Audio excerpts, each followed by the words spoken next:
Indigo की सैकड़ों उड़ानें अचानक रद्द होने से यात्रियों का गुस्सा और परेशानी चरम पर पहुंच गई है। इसी मामले में दिल्ली हाईकोर्ट ने कड़ा रुख अपनाते हुए केंद्र सरकार और डीजीसीए से कड़े सवाल किए हैं। कोर्ट ने इसे न सिर्फ यात्रियों की तकलीफ का मामला बताया, बल्कि देश की अर्थव्यवस्था को होने वाले नुकसान का भी मुद्दा उठाया। मुख्य न्यायाधीश देवेंद्र कुमार उपाध्याय और जस्टिस तुषार राव गेडेला की बेंच ने पूछा कि आखिर ये संकट रातों रात कैसे पैदा हो गया। कोर्ट ने हैरानी जताई कि जहां पहले 5,000 रुपए में टिकट मिल जाता था, वो अब 30,000 से लेकर के 35,000 तक पहुंच गया है। जजों ने साफ कहा कि अगर इंडिगो के पास समस्या थी तो बाकी एयरलाइंस को मौके का फायदा उठाकर 35,000 से 39,000 रुपए तक किराया वसूलने की छूट कैसे मिल गई। दरअसल इंडिगो क्राइसिस के बीच लगभग सभी एयरलाइंस ने किरायों में बेतहाशा बढ़ोतरी की थी। कोर्ट ने पूछा कि क्या ये सब कुछ कानून की नजरों के सामने हो रहा है?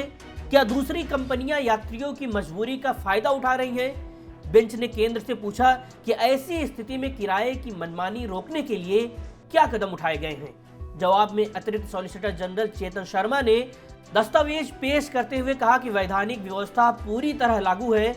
इंडिगो को कारण बताओ नोटिस जारी हो चुका है और कंपनी ने माफी भी मांग ली है।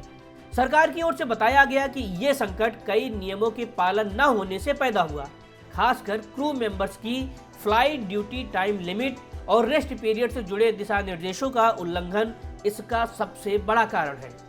कोर्ट ने साफ निर्देश दिया कि फंसे हुए यात्रियों को पूरा रिफंड तुरंत मिलना चाहिए, साथ ही प्रभावित लोगों को उचित सहायता भी दी जाए। ये मामला एक जनहित याचिका पर चल रही सुनवाई का हिस्सा है, जिसमें इंडिगो की उड़ान रद्दीकरण से हुई परेशानी को लेकर के राहत मांगी गई थी। इसके पहले इंडिगो के सीईओ ने कहा था कि हम बिना पूछे रिफंड देना शुरू कर चुके हैं और लाखों कस्टमर्स को रिफंड भी मिल चुका है। Initially, our first priority सबसे पहले हमारी प्राथमिकता सभी फंसे यात्रियों को अपने गंतव्यों तक सुरक्षित पहुंचाने की थी। फिर हमने रिफंड देना शुरू किया बिना किसी सवाल के। लाखों ग्राहकों को पूरा रिफंड मिल चुका है। रिफंड जारी रहेगा। आपको भरोसा दिलाता हूं कि हम अपना वादा पूरा करेंगे।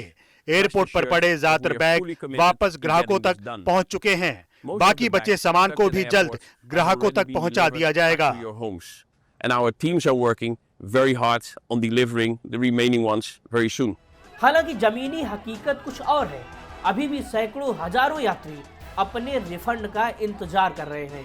इन सभी परिस्थितियों को देखते हुए ही कोर्ट ने केंद्र और डीजीसीए से विस्तृत जवाब मांगा है कि भविष्य में ऐसी स्थिति दोबारा न बने, इसके लिए क्या ठोस कदम उठाए जा रहे हैं। अगली सुनवाई में सरकार को सभी जरूरी आंकड़े और उठाए गए कदमों की रिपोर्ट पेश करनी होगी। हालांकि उड्डयन मंत्री राममोहन नायडू ने संसद में कहा है कि जवाबदेही सुनिश्चित की जाएगी। And are expected to rise further today. जवाबदेही सुनिश्चित की जाएगी। डीजीसीए ने इंडिगो के वरिष्ठ नेतृत्व का कारण बताओ नोटिस जारी किया है और एक विस्तृत जांच शुरू कर दी है। परिणाम के आधार पर विमान नियमों और अधिनियम के तहत सख्त और उचित कार्रवाई की जाएगी। किसी भी एयरलाइन को, चाहे वह कितनी भी बड़ी क्यों न हो, योजना की विफलता, गैर अनुपालन या वैधानिक प्रावधान का पालन न करने के माध्यम से यात्रियों की ऐसी कठिनाई का कारण बनने की अनुमति नहीं दी जाएगी। Enforcement investigation.